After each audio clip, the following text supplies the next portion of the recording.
Chapter 2, Part 2. For 40 days, the disciples at Termes mourned for the death of the great teacher. Some people put that as a mourning limit. That's more of a Jewish thing. Islam, if you're not the wife or something, you really should, and certainly don't make a ritual mourning period of 40 days.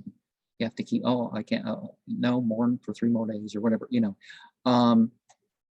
At the end of that period, the Sayyid said, the son of my master, his successor, Jalaluddin Muhammad, is left alone and is wishing to see me.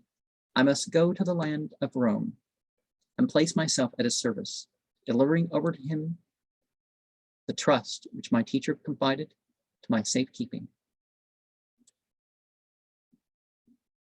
And yeah, it's important to know when things get passed on. Now, I was part of a Sufi order myself, and that Sufi order, one guy who took up the charge, he got really arrogant after that time, but he died, so maybe that's why I haven't heard of him. But also, I unsubscribed because I couldn't take all that.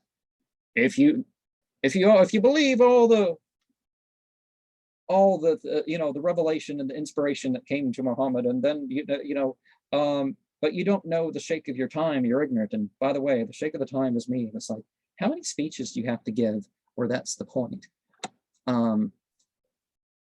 So the person who is actually passed on to, that's not the thing.